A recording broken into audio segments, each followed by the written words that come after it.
Hey folks, this is Matt Rainwater here, and we're going to do Trailer Park Warlock commentary for episode 3. So, season 1, episode 3, Trailer Park Warlock. Let me open my Photoshop here, because I'm going to be reading from the layout files. I'm wondering why I'm keeping them all, but I want to. I just want to keep everything.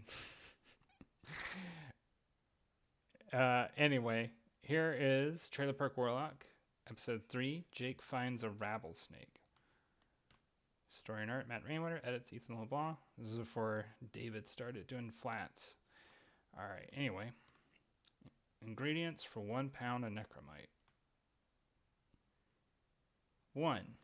Powder of armadillo spine.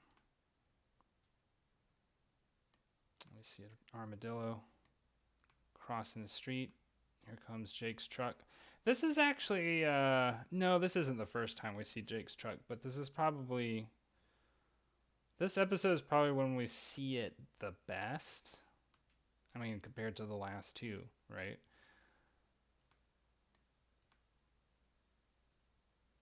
Thump. There should be a thump right there. I didn't put a thump, but I guess it kind of works. I don't know. Now that I think about it, this is sort of like a montage where you don't hear. In my head, I imagine it this way, where you don't hear any of the sound effects. It's just, I guess technically it's Darla's voice reading over this, as we'll see later on. Going forward, so Jake hits something. Jake looks back, and we see a little puddle of blood, right? Check. So my intention with this episode when I wrote it was,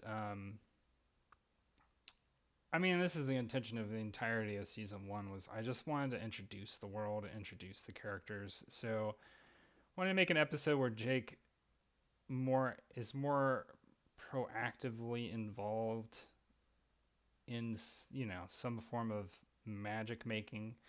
So in this situation, he's making necromite, right? 2, 100 cigarette butts.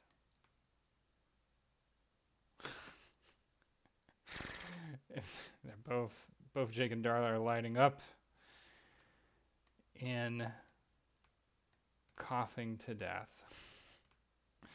Check. 3, fresh cow's liver. We see a cow being lifted up, and Jake is gesturing over to this other cow, chewing on some grass. And there's a guy here with a butcher's knife, clearly covered in blood. This is also a very gruesome episode, I'm realizing. Yeah, it's part of the humor of it, I guess.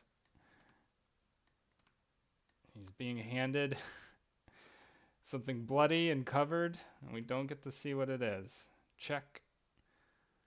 4, pair of charred crow's feet. You see a crow here. And Jake's arms are a little bit too long and gangly, but this gesture really cracks me up. It's still pretty funny. As he's about to pounce on this crow and fails, and the crow flies off. We see the crow flying off into the sky and is struck by lightning. And Jake is like just looking up in wonderment. Check. 5, 2 pounds of rabbit pellets. Check. 6, monkey tail. Check. How did they get that monkey tail, I wonder? 7, romance novel. Pulp. Check. I'm assuming as part of, so this could have gone one of two ways. Either Jake just wanted to read the romance novel or had to read the entire romance novel before pulping it. 8, 30 ounces radioactive waste. Check. 8, 3 liters of box wine. Scratch that. 6 liters of box wine. And then Jake and Darla are drinking some box wine. Check. All that's left is 2 doses rattlesnake venom. So, something I just thinking about and wanting to comment on at the beginning of when I was first making Trailer Park Warlock, in terms of writing, I hadn't fully understood what the relationship was between Jake and Darla. I knew at one point they dated it, but I still wanted them hanging out, and I will always kind of retain this idea that Jake and Darla are, regardless of where they were in the past, lifelong friends. And they have kind of I want them to have kind of an odd, or not even odd, just unique relationship in that sense. Because they both grew up in the same trailer park, and Jake still remains there, and as we kind of learn later on in this season, Darla has her own place in an apartment somewhere. At some point, I want to have an episode where we just kind of get to see Darla's life more up close. I always try and put some of that in there, but I would like to go a little deeper into that. So going back here, Jake's just staring off into nothing. Let's get on with it. Vroom. Jake's truck drives off. Jake's driving, looking pretty despondent here. You gonna be okay, Jake? I reckon. And Darla's taking the driver's wheel. If I'm not back in 3 hours, just forget about me, alright? Alright. Jake takes a drink of something strong. Oomph.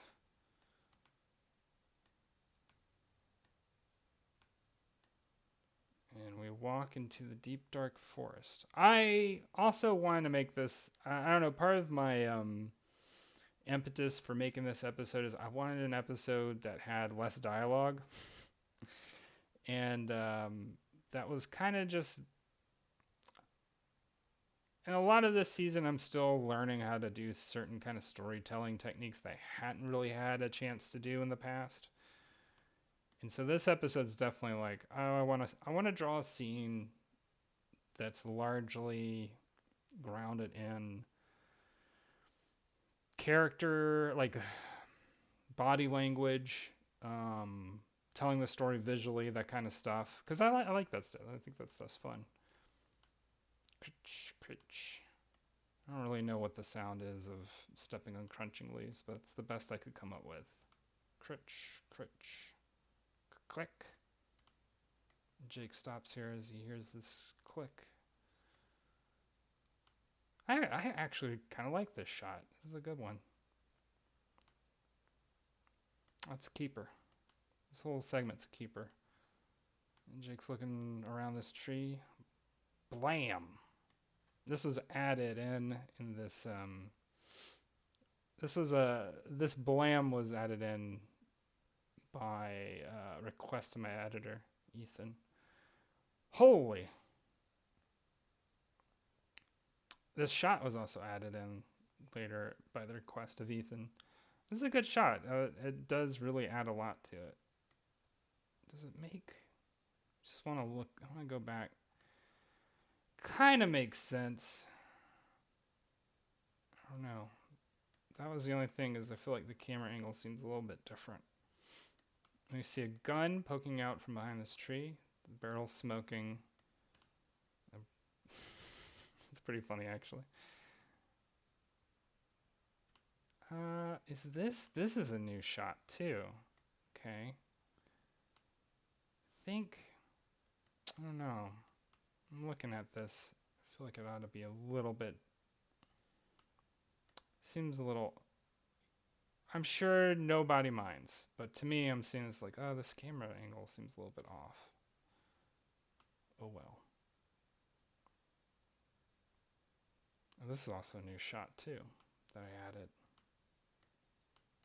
The snake sniffing with its tongue. This is also a new shot. Jake standing here.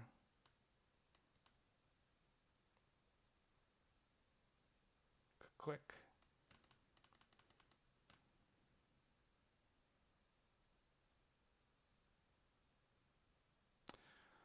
I don't know. I'm just sorry. I went silent there because I'm like, I kind of want to go back and change it up just a little bit.